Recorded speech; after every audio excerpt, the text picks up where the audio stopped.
The press labeled us, you know, women's lib. And I thought it was funny. I didn't even think about it. All I knew is that I didn't feel tennis was right. Billie Jean King, world tennis champion, and leader of a special brand of female revolutionaries. During a tournament in Denver, Colorado, she sits under the trees with 40 other professional tennis players. They run their own circuit, proving in a male-dominated sport that even in a frilly tennis dress, ladies can be liberated, especially when backed by $500,000 worth of sponsorship money. Now that tournament will still be held, but it cannot be for $100,000. We're hoping it will be for $65,000. It'll certainly be the biggest we've ever played in. The group hire Pip Jones as tour director, for they are a cooperative venture, owned, directed and organized by the world's top women stars. They settle their business at meetings like these throughout the country. And unknown junior players argue with stars like Billie Jean King, Nancy Gunter, and Julie Heldman. The group was formed because women have for decades been exploited as the poor relations of tennis. Yes, Julie. Listen, you know this 10-minute intermission that you said the girls weren't going to have? Listen, I really think we've got to have it. It's just... Julie Heldman is the spokesman or shop steward for the girls. She is a Stanford history graduate and a very tough negotiator. Don't tell me the women did not hold up all of Forest Hills last year, and yet this year women are still getting a half to 1/3 of the prize money of the men at Forest Hills, and they're drawing the crowds. Before 1970, when the tour started, in order to play a tennis tournament, you had to go and write a letter or beg a tournament official to give you money in order to play, sums of $150 to $400, so that you would appear.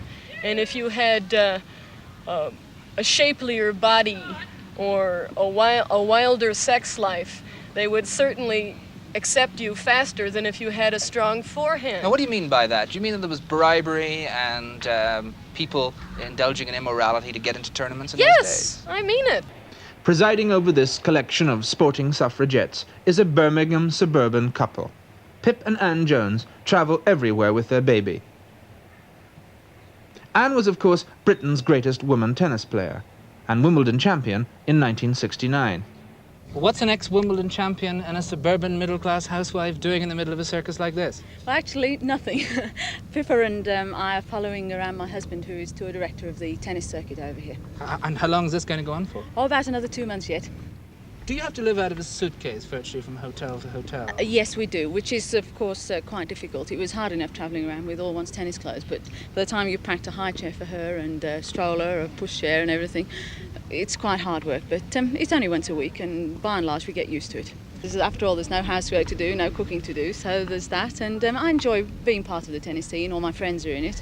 Spent long enough playing, so, you know, it's in many ways, for me, it's very enjoyable. Well, can we turn to your husband, Pip Jones, who is the director of the women's tour? What's so unique and important about this tour, Pip? About the women's tour? Yes.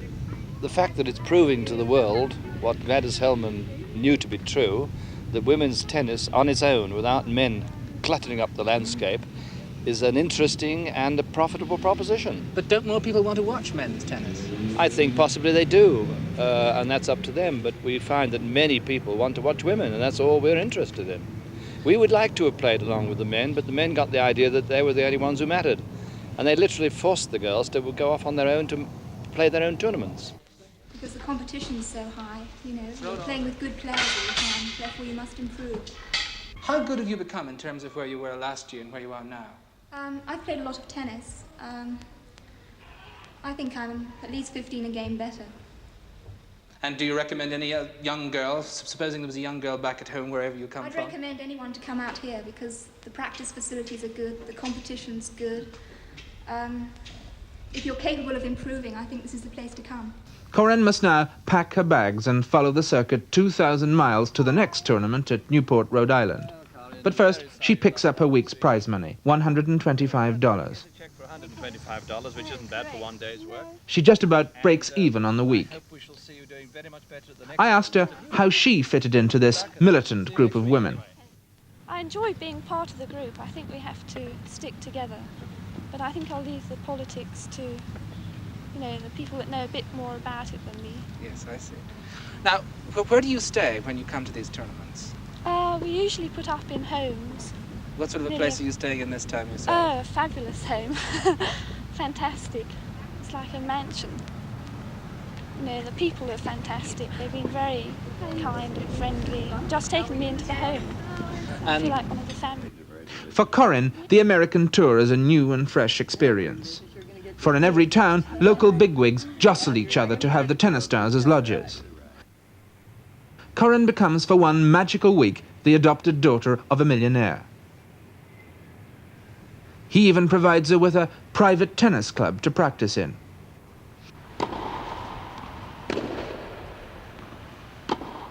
Corinne is polite enough to play with the family, but then this is her first wide-eyed trip to the United States.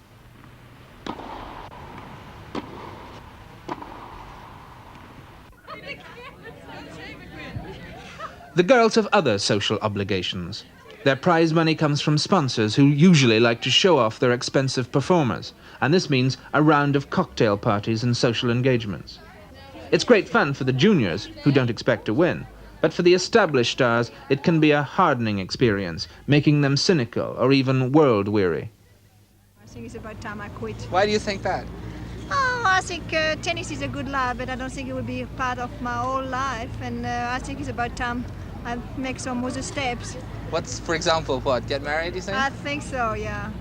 But what's it like to be, if you'll forgive the expression, a spinster on the tennis tour? It can be really difficult, you know, because you're traveling so much. You're 1 week after 1 week somewhere, and if you meet somebody nice, you can never see it again, or, you know, it will be very difficult. So I think it's a very difficult social life on the tour. Somebody was telling me that you usually swear in the same language of the umpire speaks. Is this true? No, sometimes, you know, by example, in France, I will swear in English, and when I'm in here, I will swear in French, and nobody will understand what I'm saying. I think that's the best way to do it, really. Ken? Yeah, I won today. Yeah. Well, pretty well. I won 6-1, 6-1. No one could be a tougher professional than Nancy Ritchie Gunter. She is now 30 years old and has played for 5 hours a day since she was 10. She lives in hotel rooms and calls her husband in San Angelo, Texas, twice a day. Whenever she loses, she takes the next plane home. Tennis really comes not first, but equal to, say, my marriage. How long will that last? 30, 40? The tennis, I mean. Not the marriage. I don't know on either one, really. No, probably another 4 or 5 years. Really? As long as you're going to play it to your 34? I would like to, 35? yeah. Now, you voluntarily decided not to have a family. Yeah. Could you just tell us about that? Well, I've led a regimented life for 20 years, and I mean really regimented. My time has really not been mine at all for 20 years. And I feel that I don't really want to be tied down for another 20 after I quit playing tennis. I want to be able to do what I want to, you know, if I want to take a vacation, or if no matter what it is, I don't want to be tied to a home with children.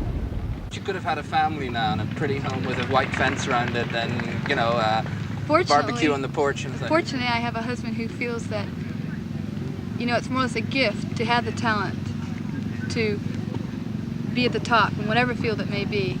And I think, you know, Larry likes the idea that I'm a free thinker.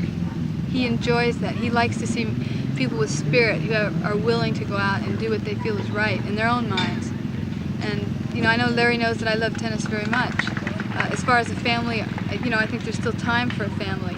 Larry is like, you know, he's 27 years old. He's not 35. I think if you were 35, I would be more apt to say, oh, you know, we should have a family right now. And Larry's had a lot of things he's wanted to get done in his career. How much longer are you going to keep all this up? I mean, how much longer are you going to go on? To be honest with you, I thought I would have quit by now.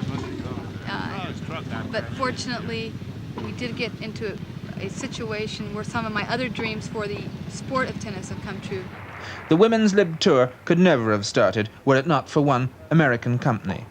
The Philip Morris Group manufactures Virginia Slim cigarettes, a product aimed at the liberated women. The suppressed creature of former days, refused permission to smoke by a male chauvinist world, is transformed into a groovy chick, complete with dangling cigarette and the slogan, "You've come a long way, baby." It's an irony of commercial life that few of the tennis stars actually smoke, yet depend upon cigarettes for prize money. They are goddesses to the young players, especially Billie Jean King.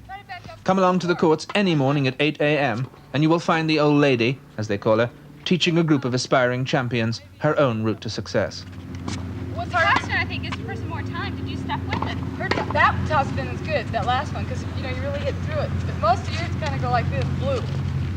There's nothing better for a human being to be able to get paid for playing the sport well. We are entertainers, we are performers, and I think a lot of the girls have changed for the better, in that they have a lot more personal pride in their personality. They feel, I've done it. I didn't have to ask mom and dad for the money.